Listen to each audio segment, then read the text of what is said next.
100তম পূর্ণ হলো জলসা সালানা। আশহাদু আল্লা ইলাহা ইল্লাল্লাহু ওয়াহদাহু লা শারীকা লাহু ওয়া আশহাদু আন্না মুহাম্মাদান আবদুহু ওয়া রাসূলুহু আম্মা বা'দু ফাউযু বিল্লাহি মিনাশ শাইতানির রাজীম বিসমিল্লাহির রহমানির রহিম আলহামদুলিল্লাহি রাব্বিল আলামিন আর রহমানির রহিম মালিকি ইয়াউমিদ্দিন ইয়্যাকা না'বুদু ওয়া ইয়্যাকা নাস্তাঈন ইহদিনাস সিরাতাল মুস্তাকিম সিরাতাল লাযীনা আন'আমতা আলাইহিম গায়রিল মাগদুবি আলাইহিম ওয়ালাদ-দাল্লিন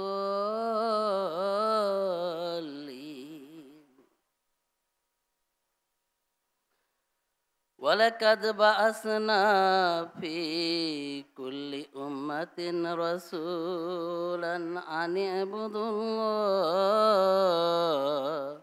ওয়াজতানিবুত তাগুত। আহমদিয়া মুসলিম জামাত বাংলাদেশের 100তম সালানা জলসার মঞ্চে উপবিষ্ট মোহতারাম সভাপতি সাহেব, আমার সামনে উপস্থিত বুজুর্গানে কেরাম, পর্দার আড়ালে উপস্থিত মা বোনেরা এবং আমাদের বিভিন্ন অঞ্চল থেকে যারা আমাদের সাথে ভার্চুয়ালি এই জলসায় যুক্ত হয়ে বিভিন্ন অঞ্চলে জলসা করতেন, তাদের সবাইকে আসসালামু আলাইকুম ওয়া রাহমাতুল্লাহি ওয়া বারাকাতুহু। আপনারা শুনেছেন আমার বক্তব্যের বিষয় একই ধর্ম যুগে যুগে, অর্থাৎ আমাকে তুলে ধরতে হবে পৃথিবীতে আজ হাজার হাজার ধর্ম থাকলেও আল্লাহর পক্ষ থেকে পৃথিবীতে আবহমান কাল থেকে একই ধর্ম, একই শিক্ষা দিয়ে যুগে যুগে নবী রাসূলদেরকে প্রেরণ করা হয়েছে, আর তারা একই শিক্ষা এবং একই ধর্ম সব যুগে প্রচার করে গেছে।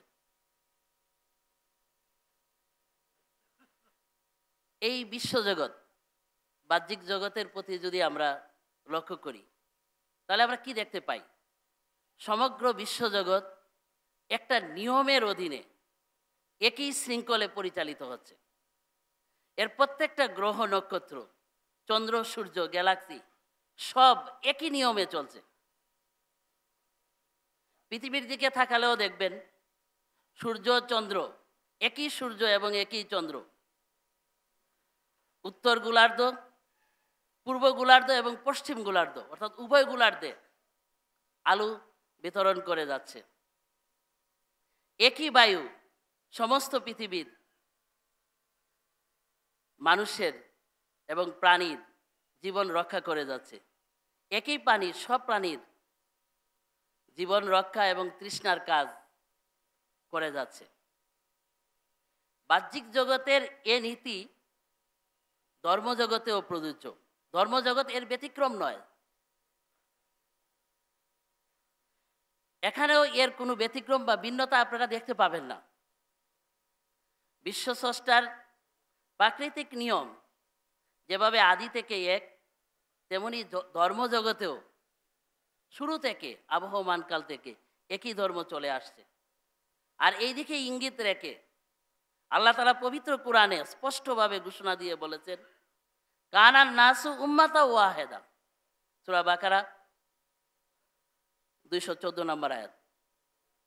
নিশ্চয়ই মানুষ একই উম্মতভুক্ত ছিল এবং আমাদের প্রিয় নবী হজরত মুহাম্মদ মুস্তাফা সাল্লাল্লাহু আলাইহি সাল্লাম এই প্রসঙ্গেই বলছেন, আমরা নবীরা পরস্পর বৈমাত্রেয় ভাই, তবে আমাদের সবার ধর্ম একই ধর্ম।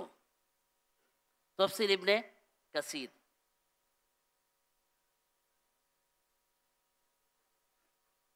তাই কোরআনের আয়াত আর মহানবী হজরত মুহাম্মদ মুস্তাফা সাল্লাল্লাহু আলাইহি সাল্লামের পবিত্র মুখনিসৃত বাণী থেকে সাব্যস্ত হলো জগতে 1,24,000 নবী রাসূল, যারা বিভিন্ন যুগে বিভিন্ন সময়ে পৃথিবীর বিভিন্ন প্রান্তে এসেছেন, তারা সব জাতি গোষ্ঠীর মধ্যে মূলত একই ধর্ম প্রচার করে গেছেন। পরে হয়তো সময়ের আবর্তনে তাদের ধর্মের মধ্যে বিকৃতি ঘটেছে, ধর্মের মধ্যে ভিন্নতার মতপার্থক্যের সৃষ্টি হয়েছে, এটা পরবর্তীতে সৃষ্ট। আর এই বিষয়ে হজরত আকদাস মুসিয়ে মাউদ আলাইহিস সালাতু ওয়াস সালাম তিনি বলছেন, এমন কোনো জাতি ও উম্মত অতীত হয়নি যেখানে কোনো সতর্ককারী আল্লাহ তাআলার পক্ষ থেকে আসেননি। সুতরাং এতে কোনো সন্দেহ নেই যে সূচনাতে এই সমস্ত ধর্মের ভিত্তি সত্য ও ন্যায়ের উপর প্রতিষ্ঠিত ছিল, কিন্তু সময়ের সাথে সাথে বিভিন্ন ত্রুটি তাদের মধ্যে প্রবেশ করেছে, এমনকি আসল সত্য মিথ্যার মাঝে হারিয়ে গেছে। রিভিউ অফ রিলিজিয়ান্স 3য় খণ্ড পৃষ্ঠা 352। তো সূচনাতে শুরুতে সব ধর্মের যখন শুরু হয়েছে তখন ধর্মগুলি একই শিক্ষার উপর, একই মূল শিক্ষার উপর প্রতিষ্ঠিত ছিল।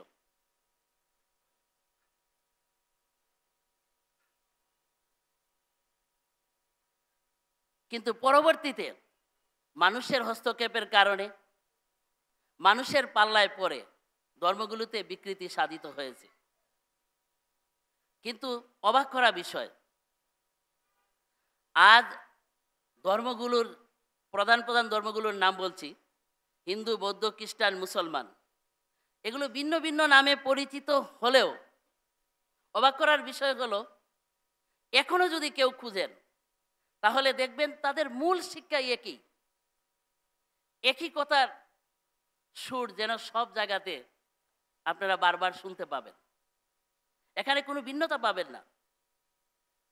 আজ বিভিন্ন ধর্ম বাহ্যত দেখলে মনে হয় তাদের মধ্যে অনেক অমিল রয়েছে, বৈপরীত্য রয়েছে, তাদের মধ্যে ভিন্নতা পরিলক্ষিত হয়, কিন্তু একটু গভীরে গেলে আর তার সাথে একটু সহনশীল মনোভাব নিয়ে একটু গভীরে গেলে, একটু উদারতা নিয়ে কেউ যদি গভীরে যান যে কোনো ধর্মের, তাহলে দেখবেন সব ধর্মের মূল শিক্ষা একই, তার মধ্যে কোনো ভিন্নতা নেই। আমি একটু সহনশীলতা নিয়ে এবং উদারতা নিয়ে কথাটা কেন বললাম, এজন্যই বললাম কারণ আপনারা বাংলায় একটা প্রবাদ আছে জানেন, যে জলে আর তেলে মিশে না। এটা যেরকম ঠিক, উদারতা যদি না থাকে, অন্যের প্রতি যদি সহনশীলতা না থাকে, তাহলে জলে আর তেলে নয়, পানিতে পানিতেও মিশে না। হিন্দুর পানি, হিন্দুর জল আর মুসলমানের পানি কখনো একসাথে মিশে না, দুটার মধ্যে দ্বন্দ্ব। এটাকে পানি বলবো না জল বলবো, এটাকে মাংস বলবো না গোশত বলবো, এটা নিয়ে অনেক ঝগড়া হয়। কিন্তু উদারতা থাকলে, সহনশীলতা থাকলে এটা কখনো হয় না। তাই এই দৃষ্টিভঙ্গিতে যদি, এই দৃষ্টিভঙ্গি নিয়ে প্রত্যেকটা ধর্ম যদি আমরা অনুসন্ধান করি, তাহলে আজ সেটা করি, কাল করি আর ভবিষ্যতে করি, যখনই করব তখনই দেখব ধর্মের মধ্যে মিলের কোনো অভাব নেই। এই মিল আমরা পাবো ধর্মীয় বিশ্বাসে, ধর্মীয় শিক্ষায়, আচার অনুষ্ঠানে, এক কথায় সব ক্ষেত্রেই। আমি প্রথমেই এই মিলের কিছু উদাহরণ, খুব সহজ সরল উদাহরণ আপনাদের সামনে তুলে ধরছি, শুধু মিলটা বোঝানোর জন্য যে ধর্মের মধ্যে এখনো নামে যত ভিন্নতা হোক, কিন্তু বাহ্যিক দিক থেকেও কত মিল রয়েছে। যে কোনো ধর্মতে আপনি চলে যান, দেখবেন সেই ধর্মের অনুসারীরা তারা একজন স্রষ্টায় বিশ্বাস করে। এই স্রষ্টাকে আল্লাহ, এলি, ঈশ্বর, গড, ব্রহ্ম যে নামেই ডাকুক, বিষয় এখানে মূল একটাই, সবাই বিশ্বাস করে এই বিশ্বজগতের তিনি বিশ্ব স্রষ্টা, অর্থাৎ স্রষ্টায় বিশ্বাস। এটা সব ধর্মের মধ্যেই রয়েছে, এটা একটা সব ধর্মের মিল। আমি স্রষ্টার বিষয়ে বিস্তারিত আলোচনা এখনই যাচ্ছি না, পরে যাব। এরপর দেখবেন সবাই ইবাদত করে, আর ওই স্রষ্টার কাছেই সবাই মাথা নত করে, আর তারা এটা বিশ্বাস করে এতেই তাদের মঙ্গল, আর সবাই এটা মনে করে। এটাও ধর্মগুলোর মধ্যে পারস্পরিক আরেকটা মিল বা সাদৃশ্য। প্রত্যেক ধর্মই এটা স্বীকার করে স্রষ্টার এই আরাধনা একা একাও করা যায়, আবার সবাই মিলে সম্মিলিতভাবেও করা যায়। এটাও ধর্মগুলোর মধ্যে আরেকটা মিল। আবার সব ধর্মেই, সে যে ধর্মের অনুসারী হোক, ধর্মের নাম যাই হোক, সেই ধর্মের লোকদের আরাধনার জন্য, ঈশ্বরের বা তাদের স্রষ্টার উপাসনার জন্য একটা উপাসনালয় বলে একটা জায়গা রয়েছে, অর্থাৎ একটা নির্ধারিত জায়গা রয়েছে যেখানে গিয়ে তারা ইবাদত করে, যেটা তাদের ঈশ্বরের ইবাদতের সাথে সম্পৃক্ত। এবং সবাই মনে করে এই জায়গাটা অন্য যে কোনো জায়গার চেয়ে পবিত্র, আর এখানে শুধু স্রষ্টার ইবাদতেই করতে হয়। সেই উপাসনালয়ের নাম মসজিদ, গির্জা, সেনাগগ, টেম্পল, মন্দির, বিহার, মঠ, পেগুটা, গুরুদুয়ারা, যত ভিন্ন নামেই হোক, কাজ কিন্তু সেখানে একটাই হয়, স্রষ্টার ইবাদত। এই দিক থেকেও সব ধর্মের মধ্যে একটা মিল পাওয়া যায়। প্রত্যেক ধর্মই দেখবেন পরকালে বিশ্বাস করে, মৃত্যুর পরের জীবনে বিশ্বাস করে। প্রত্যেক ধর্মই বিশ্বাস করে জান্নাত জাহান্নাম রয়েছে। হয়তো নামের ক্ষেত্রে ভিন্নতা রয়েছে, শব্দ চয়নের ক্ষেত্রে ভিন্ন ভিন্ন শব্দ ব্যবহার করা হয়েছে, কিন্তু জিনিসগুলো আছে, সেটা সব ধর্মই বিশ্বাস করে। এটাও ধর্মের মধ্যে আরেকটা মিল। প্রত্যেক ধর্মেই দেখবেন তারা সপ্তাহের কোনো না কোনো একটা দিনকে পবিত্র হিসাবে মনে করে। এটা শুক্রবার হতে পারে, এটা শনিবার হতে পারে, এটা রবিবার হতে পারে, কিন্তু সব ধর্মের লোকেরাই সপ্তাহের একটা বিশেষ দিনকে তাদের ধর্মের দৃষ্টিতে পবিত্র মনে করে। এটা আরেকটা মিল। আবার প্রত্যেক ধর্মের অনুসারীরাই দেখবেন যে তারা বছরের এক বা একাধিক দিনকে তাদের আনন্দের দিন, ঈদের দিন হিসাবে পালন করে। তার নাম যেটাই হোক, তার নাম পূজা পার্বণ হোক আর ঈদ হোক, যে বড়দিন হোক, যেটাই হোক, কিন্তু একটা দিনকে তারা বেছে নেয় ধর্মীয় বিশেষ অনুষ্ঠান হিসাবে, আনন্দের দিন হিসাবে। এর মধ্যেও সব ধর্মগুলোর একটা সাদৃশ্য আপনারা দেখতে পাবেন। এরপর দেখবেন সেটা যে ধর্মই হোক, প্রত্যেক ধর্ম চুরি, মিথ্যা, বেবিচার, মদ, জুয়া, খুন, হত্যা, রাহাজানি, এই সবগুলো বিষয়কে মন্দ হিসাবে জানে, নিষিদ্ধ হিসাবে মনে করে। কেউ এটাকে ভালো হিসাবে স্বীকৃতি দেয় না। এটাও তাদের মধ্যে আরেকটা মিল। প্রত্যেক ধর্মে দেখবেন রোজার ব্যবস্থা রয়েছে। কেউ হয়তো এটাকে রোজা বা সম বলে, কেউ এটাকে উপবাস ব্রত বলে, কেউ এটাকে পেস্টিং বলে। যে নামেই ডাকুক, যে নামেই অভিহিত করুক, জিনিস কিন্তু একটাই, স্রষ্টার সন্তুষ্টির খাতিরে সারাদিন উপবাস থাকা। এটা সব ধর্মের মধ্যেই দেখতে পাওয়া যায়। তো এরকম অনেক বিষয় রয়েছে যেগুলো প্রত্যেক ধর্মের মধ্যে একটা সাদৃশ্য বিদ্যমান। এটাও সাব্যস্ত করে এই ধর্মগুলো আদিতে, শুরুতে অবশ্যই একই শিক্ষার উপর প্রতিষ্ঠিত ছিল। না থাকলে এই বিষয়গুলো এতদিন পরেও এত মিল এগুলোর মধ্যে থাকতে পারে না। এখন আমি এই সাধারণ কিছু মিলের কথা বলে, যেগুলো সাব্যস্ত করে যুগে যুগে একই ধর্ম ছিল। আমি ধর্মের যে মূল বিষয়, ধর্মের যে মূল সেন্টার আল্লাহ, তার বিষয়ে চলে যাচ্ছি। আর এই বিষয়ে হজরত আকদাস মুসিয়ে মাউদ আলাহি সালাতু আসসালাম বলছেন, ধর্মের মূল কেন্দ্র বা বিষয় হলো খোদা তাআলার অন্বেষণ এবং তার গভীর ঐশী তত্ত্বজ্ঞান লাভ করা।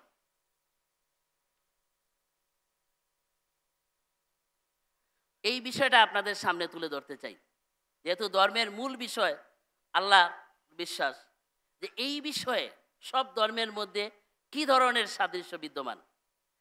বাহ্যিকভাবে দেখলে, যদি বিদ্বেষ নিয়ে কেউ দেখে, উদারতা না থাকে, তাহলে মিল পাবে না। কেন পাবে না? কারণ হিন্দু ধর্মকে দেখলে সে দেখতে পাবে তারা ৩৩ কোটি দেবতায় বিশ্বাস করে, তারা মূর্তির কাছে গিয়ে মাথা নত করে মূর্তি পূজা করে, মূর্তি পূজায় বিশ্বাস করে। খ্রিস্টান ধর্মকে দেখলে তারা দেখবে তারা তিত্ববাদী, ৩ খোদার বিশ্বাস উপস্থাপন করে। বুদ্ধ ধর্মে গেলে দেখবে আল্লাহ খোদা তো দূরের কথা, এই বিশ্বাসেই তাদের নাই। তারা বলে আল্লাহ খোদা বলে কোনো অস্তিত্বই নাই, তাদেরকে নাস্তিক দেখতে পাবে। কিন্তু একটু যদি গভীরভাবে অনুসন্ধান কেউ করে, একটু যদি গভীরে যাওয়ার চেষ্টা করে, তাহলে দেখবে এই বাহ্যিক দেখাটাই শেষ দেখা না। এরও আড়ালে আরেকটা সূক্ষ্ম বিষয়, আরেকটা গভীর বিষয় লুকায়িত রয়েছে, যেটা সব সময় খালি চোখে প্রথমবারেই ধরা পড়ে না, কিন্তু একটু অন্তর্দৃষ্টি দিয়ে, একটু চেষ্টা করলে, একটু গবেষণা করলে, অনুসন্ধান করলে সেটা বেরিয়ে আসে। যে সব ধর্মের মধ্যেই অন্তমিলের অভাব নাই ঈশ্বরের বা আল্লাহর বিশ্বাসের বিষয়ে। দেখবেন যে প্রত্যেক ধর্মই আল্লাহকে তারা যে নামেই ডাকুক, কিন্তু সেই সত্তাকে এক এবং অদ্বিতীয় সত্তা হিসাবে জগতের সামনে উপস্থাপন করে। যেভাবে ইসলাম ধর্ম বলে কুল হুয়া আল্লাহু আহাদ, তুমি বলো আল্লাহ এক অদ্বিতীয়, তার কোনো দ্বিতীয় নাই। একই কথা, একই সুর আপনারা সব ধর্মে শুনতে পাবেন। যদি হিন্দু ধর্মে যান, তাহলে দেখবেন সেখানে বলা হচ্ছে একাম এবা অদ্বিতীয়াম, তিনি এক অদ্বিতীয়, ঈশ্বরের কোনো দ্বিতীয় নাই। একই সুর বুদ্ধ ধর্মেও পাবেন।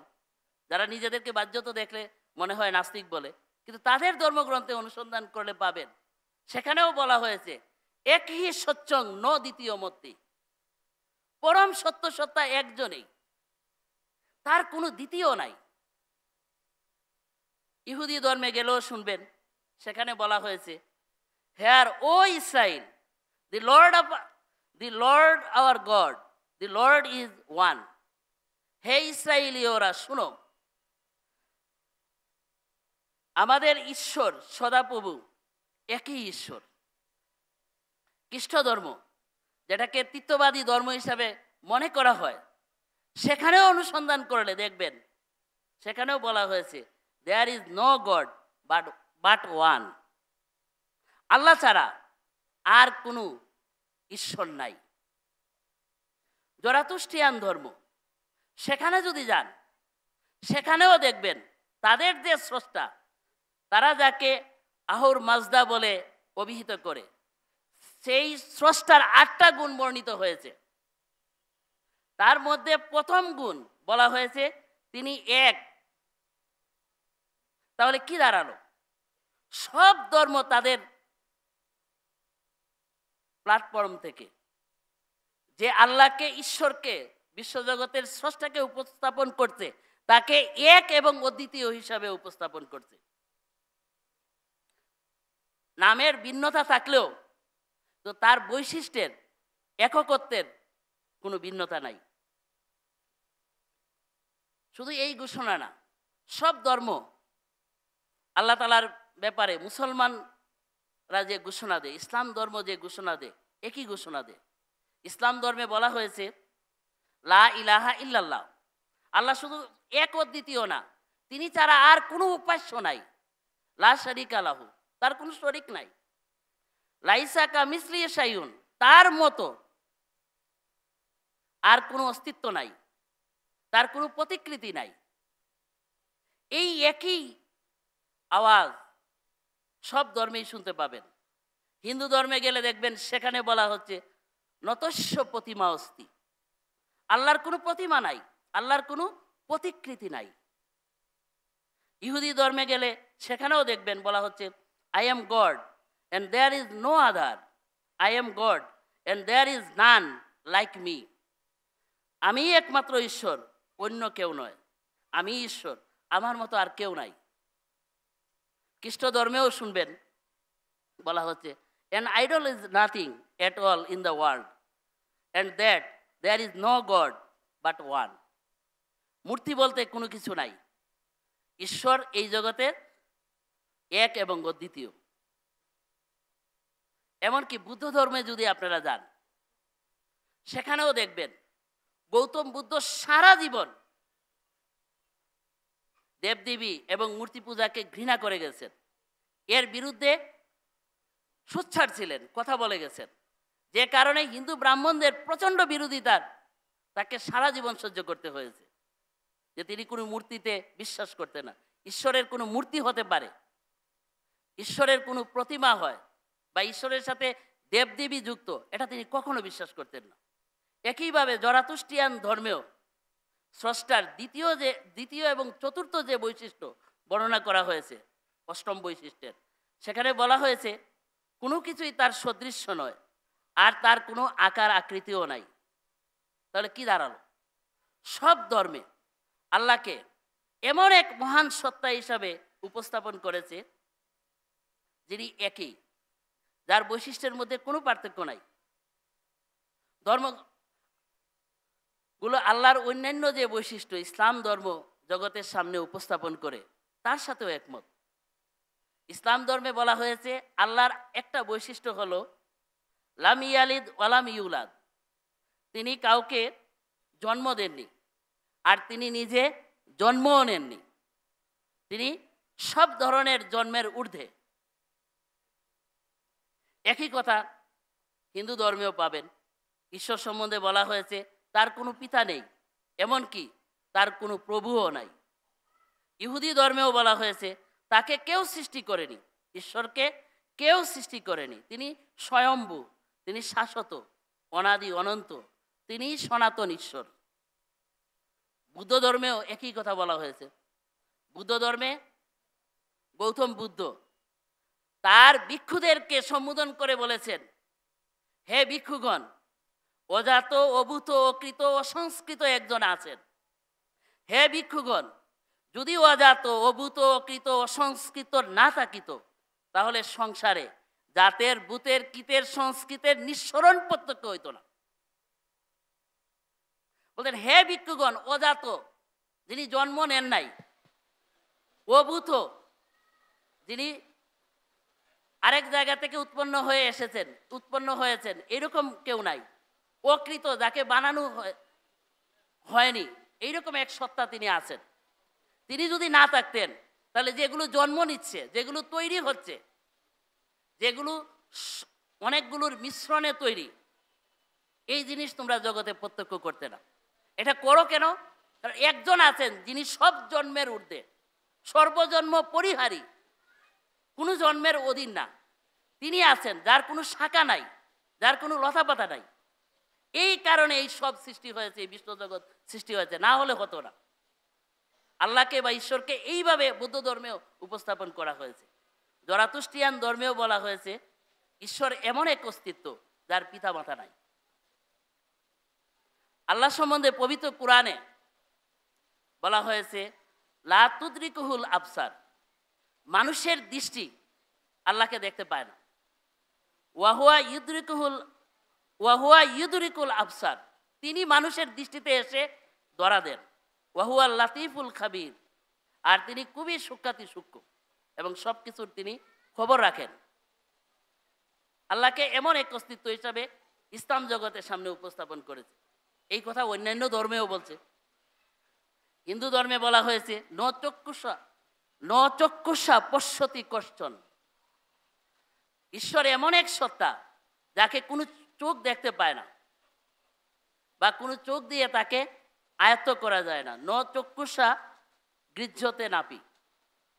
জরাতুস্ট্রিয়ান ধর্মেও বলা হয়েছে ঈশ্বরের অষ্টম বৈশিষ্ট্য হিসাবে উল্লেখ করা হয়েছে যে আল্লাহ এমন এক সত্তা যাকে কোনো চোখ প্রত্যক্ষ করতে পারে না। তাহলে কি দাঁড়ালো? যুগে যুগে সবগুলো ধর্ম আল্লাহর ব্যাপারে সেই কথাই বলেছে যে কথা এই যুগে এসে সর্বশেষ এবং পরিপূর্ণ ধর্ম ইসলাম ধর্ম বলেছে। নারে তাকবীর, নারে তাকবীর। ইসলাম আহমদিয়ত, ইসলাম আহমদিয়ত। নারে তাকবীর। এক হাদিসে কুদসিতে মহানবী হযরত মুহাম্মদ মুস্তাফা সাল্লাল্লাহু আলাইহি ওয়াসাল্লাম বলছেন যে আল্লাহ তাআলা বলেছেন, কুনতু কানজান মাখফিয়ান ওয়া আহবাবতু আন উরাফা ফা খালাকতুল খালক। আমি এক গোপন অস্তিত্ব ছিলাম, সত্তা ছিলাম, আমি প্রকাশ পেতে চাইলাম, তাই আমি এই সৃষ্টিকে, মানুষকে সৃষ্টি করলাম। এই একই কথা হিন্দু ধর্মেও বলা হয়েছে। হিন্দু ধর্মে বলা হয়েছে সেই পরমাত্মা ইচ্ছা করলেন আমি প্রকাশ পাব, আমি সৃষ্টি করব। তিনি সৃষ্টি বিষয়ে সংকল্প করলেন, ইচ্ছা করেই তিনি সবকিছু সৃষ্টি করলেন। এবং আল্লাহ তাআলা তাকে প্রকাশ করার জন্য শুধু সৃষ্টি সবকিছু এবং মানুষকে সৃষ্টি করে তিনি ছেড়ে দেননি। এই আল্লাহকে যেন মানুষ সবচেয়ে ভালোভাবে চিনে, আল্লাহর পরিচয় সম্পর্কে সঠিক জ্ঞান লাভ করে, এই জন্য আল্লাহ তার রহমানিয়ত গুণের অধীনে যুগে যুগে নবী রাসূলদেরকে পাঠিয়েছেন, যেন তারা এসে মানুষকে গাইডলাইন দেন, পথ নির্দেশনা দেন এবং আল্লাহর সাথে পরিচয় ঘটান, আল্লাহর সাথে তাদেরকে সম্পৃক্ত করেন, আল্লাহকে চিনান। এই ধারা একদম সূচনা থেকে আল্লাহ তাআলার চলে আসছে। একদম আবহমান কাল থেকে আল্লাহ তাআলা এই ধারাতে নবী রাসূল পাঠিয়েছেন। এই জন্যই আল্লাহ পৃথিবীতে 1,24,000 নবী রাসূল পাঠিয়েছেন। এই যে আল্লাহ তাআলা যুগে যুগে তাকে চিনার জন্য তার পক্ষ থেকে প্রতিনিধিদেরকে প্রেরণ করেছেন, যারা নবী রাসূল, অবতার, ভাববাদী, আরো অনেক নামে পরিচিত। তাদের বিষয়টা যদি দেখেন তো দেখবেন তাদের মধ্যেও একটা মিল পাবেন, বাহ্যিকভাবেও পাবেন, আর একটু গভীরে গেলে গভীরেও অনেক মিল পাবেন। বাহ্যিকভাবে দেখবেন যে সব নবীরা, যারা বিভিন্ন ধর্মের প্রতিষ্ঠাতা হিসাবে যাদেরকে গণ্য করা হয়, যাদের মাধ্যমে ধর্ম প্রবর্তিত হয়েছে, তাদেরকে দেখলে দেখবেন তারা একটা সময় আসে দুনিয়ার সব কিছু থেকে বিচ্ছিন্ন হয়ে আল্লাহর উপাসনায় নিবৃতে সময় কাটাতে শুরু করেছেন। দীর্ঘদিন এটা করার পর তারা নবুয়ত লাভ করেছেন বা আল্লাহর সাথে তারা যোগাযোগ তাদের স্থাপিত হয়েছে। মুহাম্মদ সাল্লাল্লাহু আলাইহি ওয়াসাল্লামকে দেখবেন নবুয়তের আগে বছরের পর বছর তিনি হেরা গুহাতে যেতেন, সেখানে গিয়ে ধ্যান করতেন, আল্লাহর ইবাদত করতেন। হযরত মুসা আলাইহিস সালামকে দেখবেন তিনি তুর পর্বতে চলে যেতেন। গৌতম বুদ্ধকে দেখবেন তিনি জঙ্গলে চলে গেছেন, বৃক্ষের নিচে গিয়ে বছরের পর বছর সাধনা করেছেন। ভারতের মুনি ঋষিদেরকে দেখবেন তারা হিমালয়ের কৈলাস পর্বতে চলে গেছেন, সেখানে গিয়ে সাধনা করেছেন। তো এই যে একটা মিল, সবকিছু ফেলে দিয়ে আল্লাহ তাআলার উদ্দেশ্যে একটা নির্দিষ্ট জায়গাতে গিয়ে একান্ত নিবৃতে আল্লাহকে ধ্যান করা, আল্লাহকে খুঁজা, এটা সব ধর্মের প্রতিষ্ঠাতাদের মধ্যে এই বিষয়টা আপনারা দেখতে পাবেন। এটা একটা মিল। আবার আরেকটা মিল পাবেন, তারা যখন আল্লাহ কর্তৃক মনোনীত হয়েছেন, তাদেরকে আল্লাহ তাআলা বেছে নিয়েছেন, তখন সবার ক্ষেত্রেই দেখবেন তাদেরকে নির্দেশ দিয়েছেন। যেভাবে মহানবী হযরত মুহাম্মদ সাল্লাল্লাহু আলাইহি ওয়াসাল্লামকে নবী হিসাবে মনোনয়নের পর আল্লাহ তাআলা নির্দেশ দিয়েছেন, ইয়া আইয়ুহার রাসূল বাল্লিগ মা উনজিলা ইলাইকা মির রাব্বিক, হে রাসূল তোমার প্রতি আল্লাহ তাআলার পক্ষ থেকে যা অবতীর্ণ করা হয়েছে তা লোকদের কাছে পৌঁছে দাও। অর্থাৎ তোমাকে যে ধর্ম দেওয়া হয়েছে সেই ধর্মের সংবাদ লোকদেরকে দাও, দাওয়াত দাও। এই একই কথা দেখবেন সবাইকে বলেছেন। মুসা আলাইহিস সালাম যখন তুর পর্বতে আল্লাহর সাক্ষাৎ পেলেন, তারপর তাকে নির্দেশ দিলেন, যাও তুমি লোকদের কাছে গিয়ে ধর্ম প্রচার করো। গৌতম বুদ্ধের ক্ষেত্রেও একই বিষয় দেখবেন, তিনি যে মুহূর্তে বুদ্ধত্ব লাভ করলেন, এর পরক্ষণেই তাকে বলছেন তুমি ধর্ম প্রচার করো। এসে বলা হচ্ছে, হে সুগত, ধর্ম প্রচার করুন। সাংসারিকতার মলিনতায় যাদের চক্ষু নিষ্প্রভ হয় নাই, এমন প্রাণীও আছে। ধর্ম শ্রবণের অভাবে তারা বিনষ্ট হইতেছে, তাহারা ধর্মের জ্ঞান লাভ করিবে। আল্লাহ তাআলার পক্ষ থেকে দেখবেন সবাইকে ধর্ম প্রচারের নির্দেশ দেওয়া হয়েছে। তারপর তারা তাদের জীবনের বাকি পুরোটা সময় নিরলসভাবে বিনা ব্যতিক্রমে ধর্ম জগতে প্রচার করে গেছেন। এটা তো দেখবেন সব ধর্মের প্রতিষ্ঠাতাদের মধ্যে একটা মিল রয়েছে, দারুণ একটা মিল রয়েছে, কোনো ব্যতিক্রম নাই এক্ষেত্রে।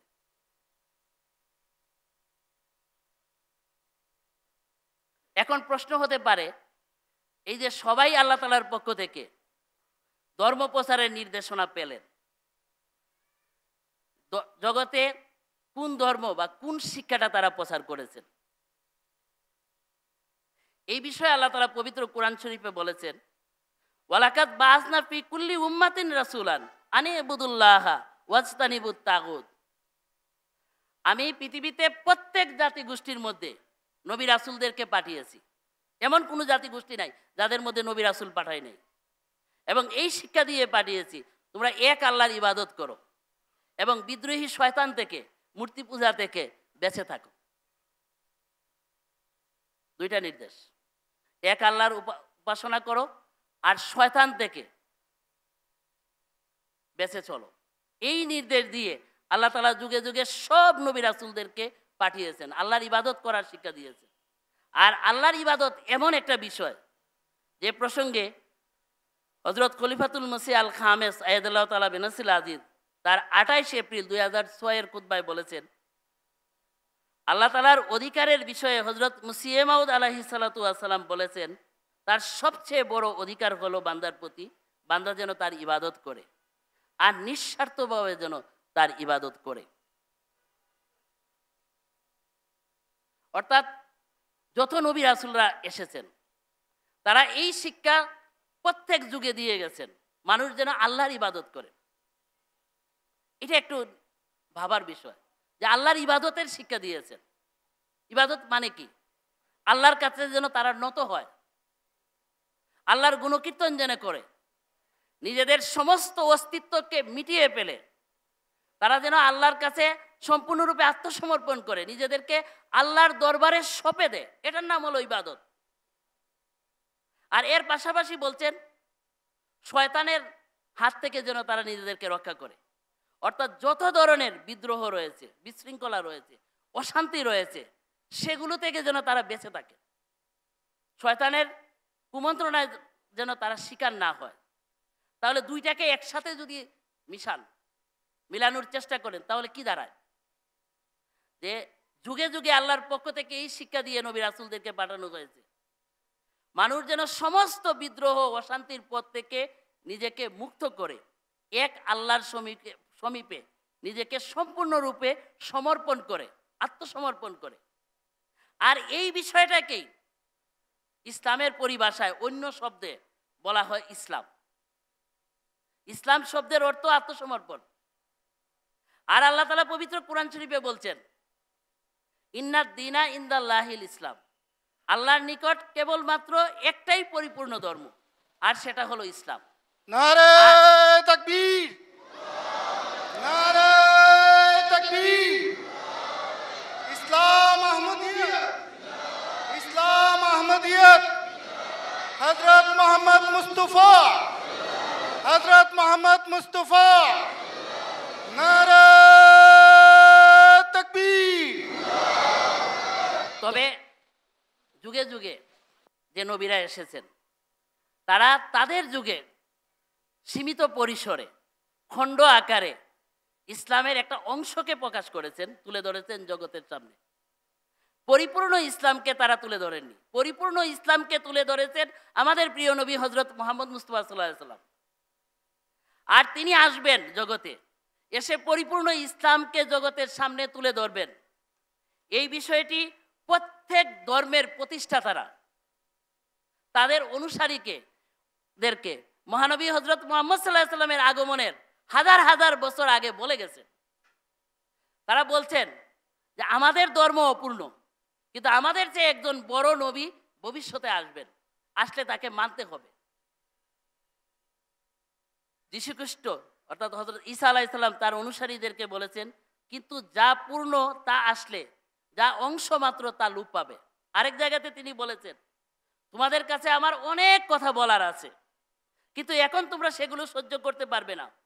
কিন্তু সেই সত্যের আত্মা পূর্ণ মানব যখন আসবেন, তখন তিনি তোমাদেরকে পথ দেখিয়ে পূর্ণ সত্যে নিয়ে যাবেন।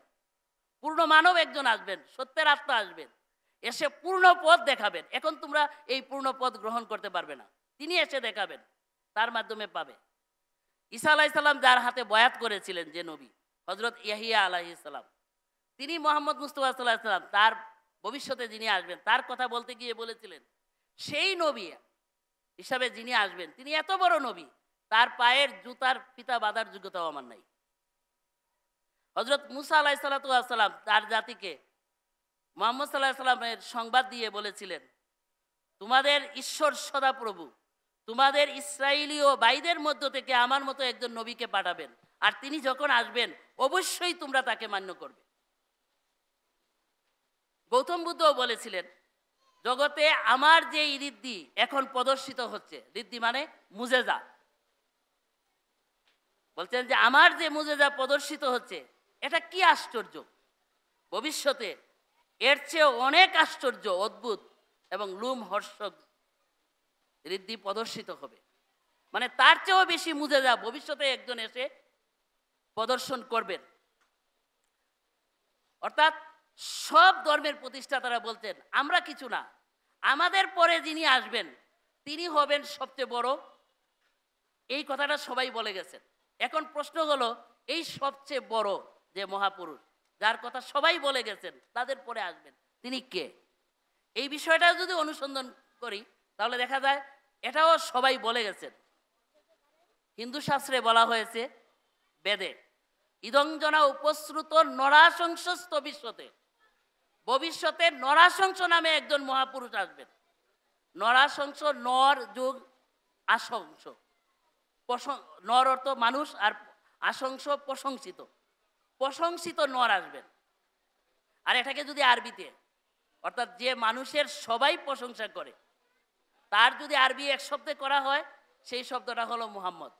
বলতেন মুহাম্মদ নামে একজন ভবিষ্যতে আসবেন, নরাশংস আসবেন, উষ্টাজস্য প্রবাহন, তিনি উটের আরোহী হবেন, বধুমাস্ত দিদর্শ, তার 12 জন বিবি থাকবেন, স্ত্রী থাকবেন। মুহাম্মদ মুস্তাফা সাল্লাল্লাহু আলাইহি সাল্লামের 12 জন স্ত্রী ছিলেন, তিনি উটের আরোহী ছিলেন, মরুভূমির অধিবাসী ছিলেন। এই একই কথা বুদ্ধ ধর্মের গ্রন্থেও গৌতম বুদ্ধ বলে গেছেন যে ভবিষ্যতে নরাশব নামে এক মহাপুরুষ আসবেন। নরাশব অর্থ কি? নর পুরুষ মানুষ, আসব শ্রেষ্ঠ, সর্বগুণ যুক্ত, মনোহর, এই সব শব্দ আসবের অর্থ। তাহলে নরাশবের অর্থ কি দাঁড়ালো? সর্বগুণযুক্ত মানুষ, সর্বগুণের সমাহার যার মধ্যে হবে, সর্বত মনোহর যিনি হবেন তিনি ভবিষ্যতে আসবেন। আর সর্বত মনোহর, সর্বগুণের যিনি আধার হন তাকে আরবিতে বলে মুহাম্মদ। বাইবেলে হাবাক্কুক নবী এই বিষয়টা এইভাবে বলে গেছেন, সেই পবিত্রতম পারান পাহাড় থেকে আসবেন। পারান পাহাড় কাকে বলা হয়? এখন মক্কা যে অঞ্চলে অবস্থিত সেটাকে পারান বলা হয়। মক্কাতে আসবেন, আকাশ তার প্রবাহে সমাচ্ছন্ন, পৃথিবী তার প্রশংসায় পরিপূর্ণ হবে। আকাশ বাতাস যার প্রশংসা গীত গায়, প্রশংসা করে, তাকে আরবিতে কি বলে? তাকেই বলে মুহাম্মদ। নারে তাকবীর, নারে তাকবীর, ইসলাম আহমদিয়ত, হযরত মোহাম্মদ মুস্তাফা, হযরত মোহাম্মদ মুস্তাফা, হযরত মোহাম্মদ মুস্তাফা, নারে তাকবীর। শুধু তাই না, হিন্দু শাস্ত্রে মহানবী হযরত মুহাম্মদ সাল্লাল্লাহু আলাইহি সাল্লামের আগমনের অনেক পূর্বে, অনেক আগে নামটাও বলে দেওয়া হয়েছে, আরবি নামটা সংস্কৃত ভাষায়। মুহাম্মদ ও ইতিখ্যাত শীর্ষ শাখার সমন্বিত এই মরুভূমিতে আগমনকারী নরাশংস যিনি হবেন, মুহাম্মদ ও ইতিখ্যাত, তিনি মুহাম্মদ নামে জগতে বিখ্যাত হবেন। তো মোহাম্মদ নামে একজন বড় নবী, সব ধর্মের প্রতিষ্ঠাতারা বলে গেছেন তাদের পরে আসবেন। এবং তিনি কোথায় আসবেন এটা বলতে গিয়ে ইহুদি ধর্মে একটু আগেই আমি শুনিয়েছি একটা উদ্ধৃতি, এখন আরেকটা উদ্ধৃতি শোনাচ্ছি, যেখানে বলা হয়েছে তার আলো ফারান পর্বতে ছড়িয়ে পড়ল, তিনি 10,000 পবিত্রের নিকট থেকে আসলেন, তার ডান হাতে রয়েছে তাদের জন্য আগুন ভরা আইন। ফারান পর্বতে তিনি আসবেন, অর্থাৎ মক্কাতে তিনি আসবেন, 10,000 পবিত্র সাথী তার সাথে থাকবে। মোহাম্মদ মুস্তাফা সাল্লাল্লাহু আলাইহি সাল্লাম যিনি মক্কাতে এসেছেন মুসা আলাইহিস সালামের অনেক পরে, তিনি যখন মক্কা বিজয় করেন তখন তার সাথে 10,000 পবিত্র সাহাবী ছিলেন। বলছে তিনি তার হাতে আগুনের শরীয়ত থাকবে। আগুন কি করে? সবকিছুকে জ্বালিয়ে পুড়িয়ে নিঃশেষ করে দেয়, ছাই করে ফেলে, কিছু অস্তিত্ব আর রাখে না। তিনি এমন এক শরীয়ত নিয়ে আসবেন যে শরীয়ত আসার পর পৃথিবীর সব শরীয়তকে জ্বালিয়ে পুড়িয়ে সারকার করে দেওয়া হবে। আর কোরআন শরীফ ইন্নাদ দীনা ইনদাল্লাহিল ইসলাম ঘোষণা দিয়ে এবং ইসলামই আল্লাহ তাআলার পক্ষ থেকে পরিপূর্ণ ধর্ম, এই দুই ঘোষণা দিয়ে জগতের সামনে অকাট্যভাবে জানিয়ে দিয়েছে এখন ইসলামই একমাত্র ধর্ম, বাকি সব রহিত হয়ে গেছে। গৌতম বুদ্ধ একবার তার শিষ্যদেরকে উদ্দেশ্য করে বলেছেন, আমার 5টা পদচিহ্নের একটা পদচিহ্ন আরবে পড়বে, অর্থাৎ আরবেও একজন বুদ্ধ আসবেন। আমার পদচিহ্ন যেভাবে এই ভারতবর্ষে পড়েছে, আরবের মাটিতেও একজন বুদ্ধের পদচিহ্ন পড়বে। তাহলে সবাই বলছেন যে মরুভূমির দেশে আসবেন, আরবে আসবেন, মক্কাতে আসবেন। হিন্দু ধর্মে কি বলা হয়েছে? উষ্টাদস্য প্রবাহন, তিনি উটের আরোহী হবেন। উট কোথাকার বাহন? মরুভূমির বাহন।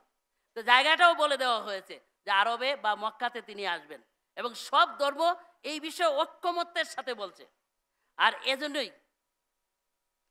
হিন্দু শাস্ত্রে তাকে উদ্দেশ্য করে এটাও বলা হয়েছে, নমস্তে গিরি জানাত মরুস্থল নিবাসে, হে মরুর অধিবাসী মহাপুরুষ, গুহাতে সিদ্ধি লাভকারী, তোমাকে নমস্কার।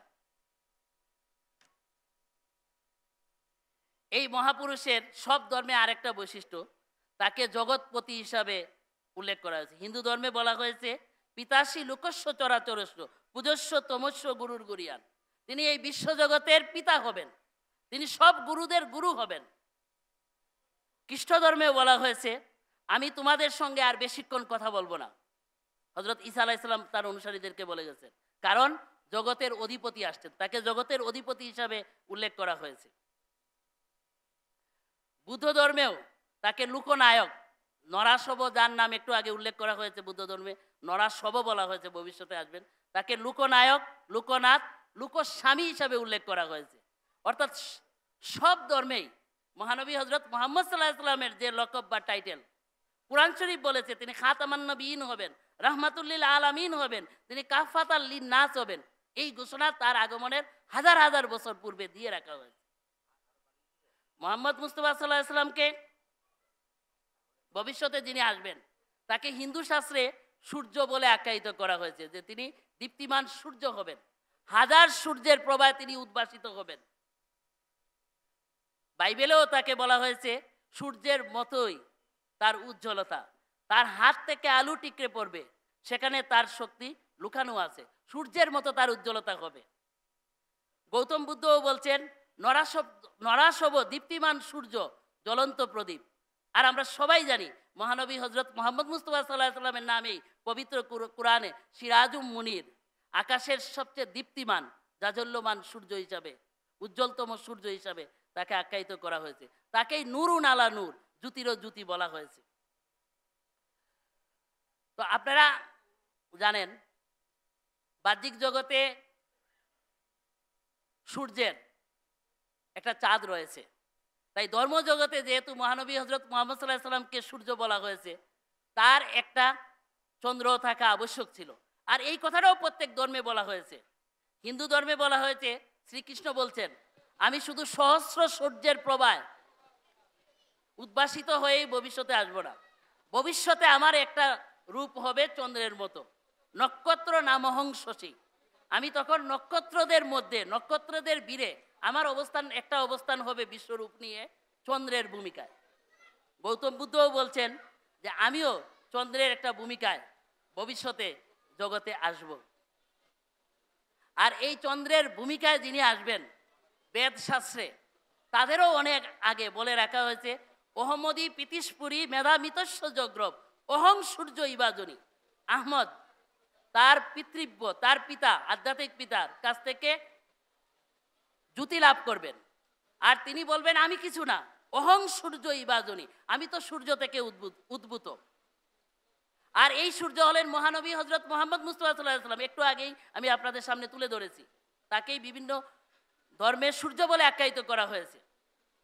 আর এই চন্দ্র হলেন হজরত মুসিয়ে মাউদ আলাইহিস সালাতু ওয়াস সালাম। তিনি দাবি করেছেন যে আমি যে জ্যোতি লাভ করেছি এটা আমার নয়, এটা আমি মহানবী হজরত মোহাম্মদ মুস্তাফা সাল্লাল্লাহু আলাইহি ওয়াসাল্লামের কাছ থেকেই পেয়েছি। এই জ্যোতি মহানবী হজরত মোহাম্মদ মুস্তাফা সাল্লাল্লাহু আলাইহি ওয়াসাল্লামের মাধ্যমে আমি লাভ করেছি, আমার এটা নয়।